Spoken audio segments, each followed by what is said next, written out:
Hey there, Tater Tots! Welcome back to another episode on our Minecraft 1.19 Hardcore series. So we're going to get back to the raid farm later today, but what I want to talk about right now is what we can do whoosh, over here. You love those sound effects, right? So obviously over here we have Point Defiance, and over here, this is going to be our main base area eventually. And I've got the perfect name for it, the Emerald City, because we're going to be rich. So I'm back in free cam just for a second because I want to explain a little bit of my thought process. What we need for especially a lot of the advanced storage and redstone and a lot of our farms coming up is an iron farm. And we've made it this far without an iron farm, which is crazy because we've had villagers for a while.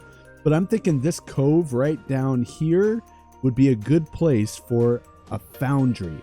I'm eventually going to have a wall just like that one going all the way around Emerald City. And think of this like the industrial area, right? Like this is a dirty, nasty, dusty, kind of greasy area where they're doing a lot of the metalworks and stuff like that. Very industrial. But as we move up the mountain, the rich people are up top. So my mega base, I don't know if it's going to be a mega base, but my base is going to be up at the top where all the rich people live. And as you get further down, the materials that are going to be used for the different builds are going to get, I think, like cheaper and more basic as you move down. But I've done way too much talking about my plans. I probably lost half of you. So if you're still here, thank you so much for continuing to watch. But I'm going to go head back over to Point Defiance and get our hands on some of those villagers.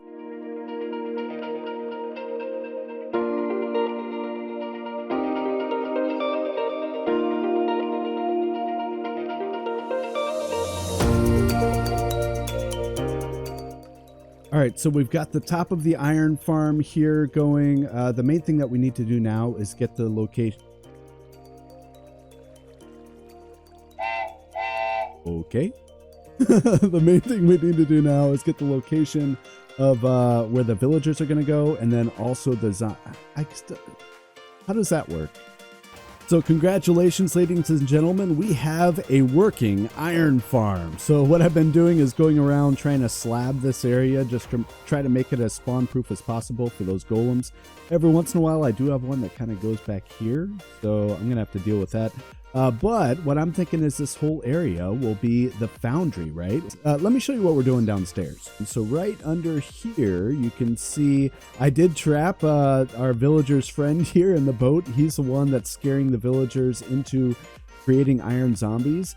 So they're just sitting here on these beds. They sleep at night, but they're only sleeping for a second because they're always kind of spooked by that drown. So this is working really well. So far, we've got over a stack of iron plus these 16 that I picked up while I was killing them because they kept spawning outside of the kill chamber. But yeah, I'm super excited about this area. This might be bad. This might be bad, guys. Why do I have a knockback sword? Come on, I thought it would be smarter. Oh. Did I get it? Nope. All right, guys, so I've got a nice blank canvas here. You see I've got the dock down there with some stairs going down, as well as the top area here. Now, I've been thinking a lot about this because I didn't plan this in creative or anything like that before I did it. So a lot of the safety things, because this is the industrial area, probably aren't going to exist, right? So we're not going to have railings around the dock or this area up here. It's just going to be like unsafe, grueling conditions. One thing that I really want to do, and that's what I'm going to focus on right now, is the build behind me for the iron farm itself. I'm thinking like some sort of, I don't know, I haven't decided yet, maybe a smokestack or some sort of like industrial, square box sort of thing. I don't know, but I'm going to keep playing with it and then I'll get right back with you. So that's better, but I think we can go a little bit more industrial, and I've got two things in mind for that.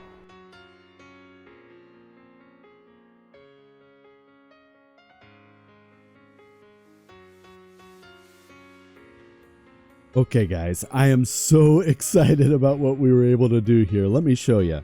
So if we come over here, the first thing that you see is our barge. And I did take a little bit of inspiration, it's not a block for block or anything like that, from a Nazik MC online. I don't know, I just Googled Minecraft barges, and this kind of design I thought worked really, really, really well.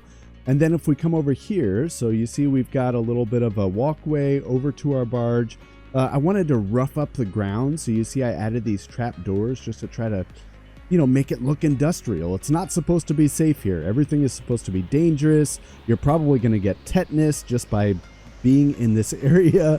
But I love how this turned out. You can see the second thing, and here, let me go into free cam real quick. The second thing that we added was this crane. I love this crane. The inspiration for this one came from Jaracraft. Again, not a block for block. They didn't have like the iron chains or, the grindstone, that sort of thing. But again, inspiration is awesome. I also did some extra things over here. You can see this pipe coming out and kind of spilling water out just to make it look as industrial as possible. And I varied up the floor up here with some iron trapdoors. Now, this is not the type of building that I usually do. This was a huge stretch for me, but I'm really, really, really happy with how it turned out, especially because I didn't do, any planning and creative or anything like that. This was all just kind of freestyling.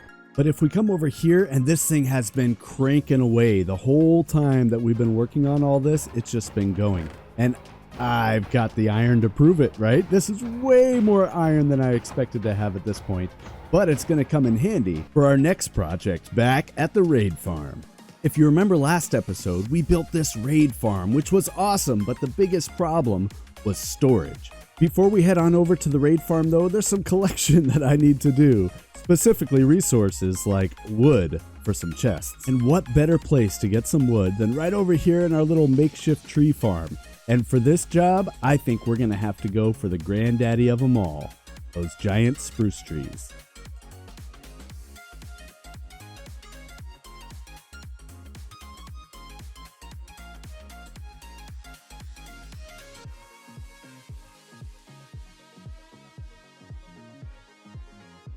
Okay, we're back over here at the raid farm with all of our wood, like I said, as well as some other supplies. We've got to think about storage for this place. And that's funny, you can see right here all the things that I've tossed, even some idols, just because they're backing up so much that I can't get things like gunpowder and redstone.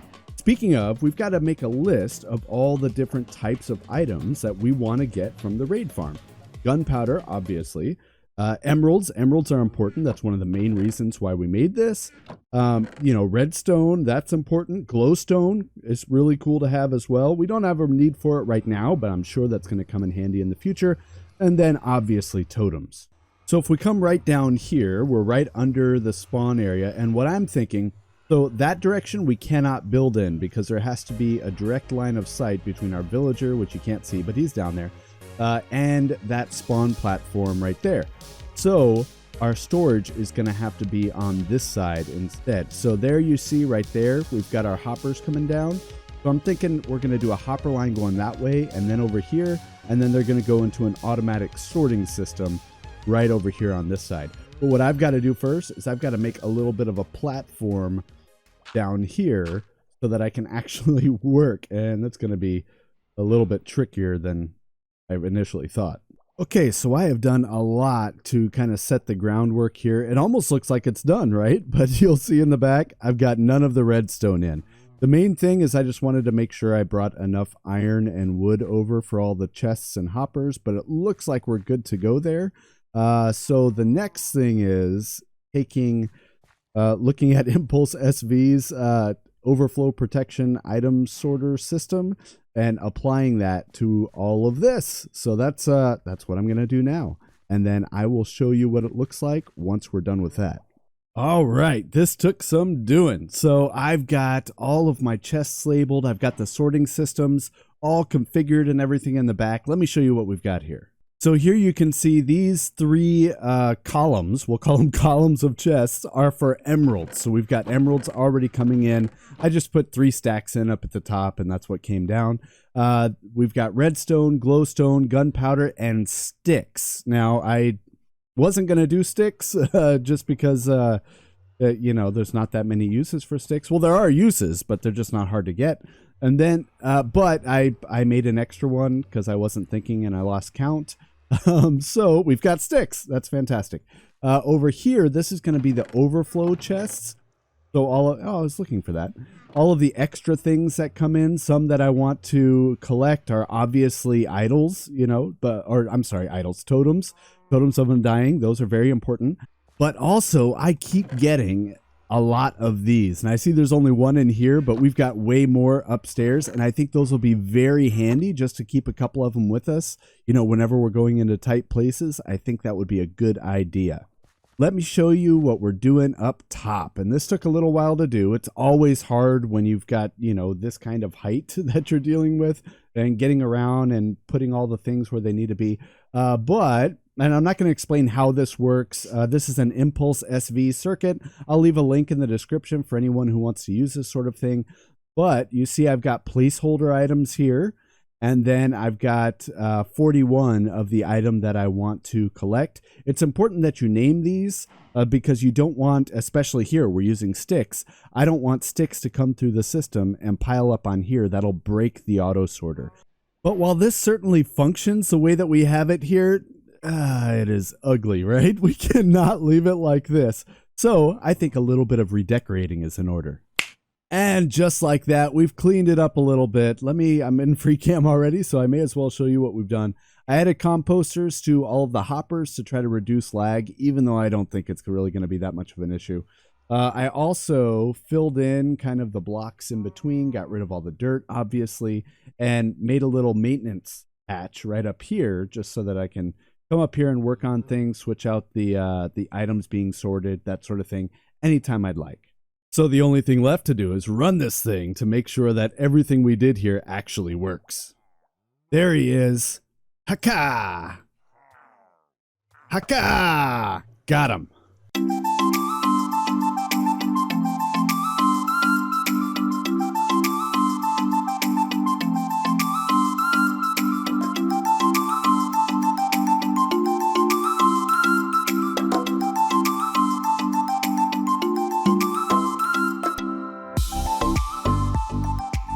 Man, this farm is a lot of fun to run. So I got us all the way up to level 80, and I just wanted to see how we're doing here. It's actually quite a bit of emeralds. I only did probably 10 or so rounds of the raid farm. These should probably be the same, and they're not stacking up in here. But that's actually a lot of emeralds. This is going to be awesome. How are we doing on redstone? Not awesome.